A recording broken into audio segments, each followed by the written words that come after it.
Okay, let's talk about it. Talking to your kids about sex. Let's be honest, just hearing that phrase can make any parent's stomach drop a little, right? But what if we could flip that script? What if instead of dread, you actually felt, well, confident? In this explainer, we're going to break down the incredible framework from sexuality educator Deborah Rothman. It's all about giving you the tools you need to become the most trusted and approachable guide your child has on this super important topic. So here's our game plan. First up, we're going to dig into why getting there first is more critical today than ever before. Then, we'll get into a huge mindset shift, moving from a place of prevention to one of creation.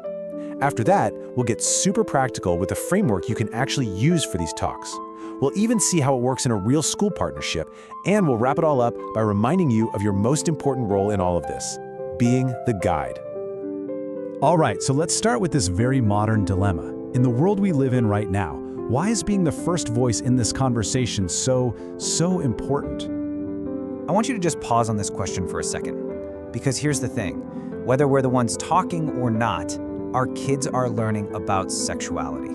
The real question isn't if they're learning, it's who is teaching them. And really, this is the fundamental choice we have to make. You see, if we, the intentional guide, stay silent, that empty space gets filled up, and it gets filled by all those unintentional sources, what they hear from friends, what they see on social media, what they stumble upon on the internet. And as expert Deborah Rothman points out, in a world where the lines between kid content and adult content are basically gone, leaving this to chance is more dangerous than ever. And that challenge, that whole problem, it brings us to the absolute core idea of this whole explainer. To get this right, it's not really about finding the perfect words. It's about a massive shift in our thinking, from a mindset of prevention to one of creation. This quote from Deborah Rothman, it's everything. Think about it. For decades, the whole conversation has been about preventing the bad stuff. Pregnancy, STDs, risk. But that's a conversation that's based in fear, right? Rothman argues that the goal should be creation. We should be giving our kids the tools to build healthy, positive, and responsible relationships for their entire lives. It's about building them up, not just trying to scare them away from things. It's a total game changer. So you might be thinking, okay, that sounds great, but how do I actually do that? Well, that's what this next part is all about. This is your practical toolkit, stuff you can start using today. Rothman has this brilliant way to make it all practical and easy to remember.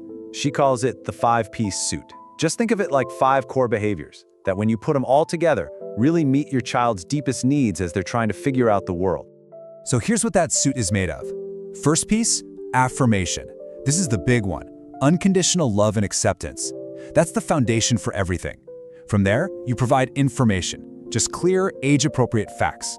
Then you offer clarity on values, actually naming and showing them what things like respect and honesty look like. Next up is limit setting, because kids need reasonable boundaries to feel safe. And finally, you offer anticipatory guidance. You know, those priceless what-if conversations that help them practice problem solving for the future. You put those 5 pieces together, and you've got a complete support system. And look, this isn't just some nice theory, okay? This is stuff that's actually being put into practice. So let's take a look at how schools can partner up with parents to really bring these ideas to life. Just take a look at this timeline from a school district out in California. What do you notice?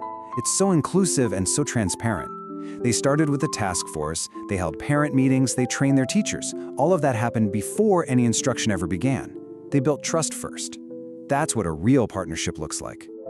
And a huge piece of making that partnership work is empowering the teachers. I mean, when educators feel trained and confident, they become true allies for parents. And that creates a consistent message for our kids, making sure they hear the same supportive guidance whether they're at school or sitting at home with you. But, whether it's in the classroom or at the kitchen table, every great framework eventually runs into reality, which is the actual questions that kids ask. They can be super direct, really curious, and sometimes they can leave you totally speechless. So what do you do in that moment? How do you handle it with grace?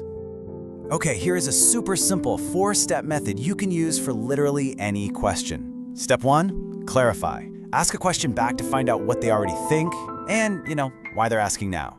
Step 2, hear them out. Just listen without judging.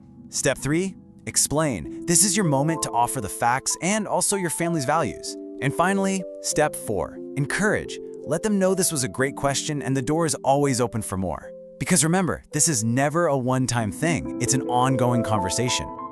All right, let's bring all of this home and focus on the single most important, most powerful voice in this entire equation. And that's yours. I know it can feel like you're competing with the entire internet, with all of their friends, with everything. But you have to remember this. Your voice is the most powerful one in your child's life. The data is absolutely clear on this. When parents lean into these conversations, it makes a real, measurable difference in their kids' choices. You matter. You matter so much more than you know. And that really brings us to the final, most important point. This isn't about having one big, perfect, and honestly terrifying talk. Not at all. The goal is to build a foundation of trust and openness, one small conversation at a time. So the only real question left is this: what's one small conversation you can start today?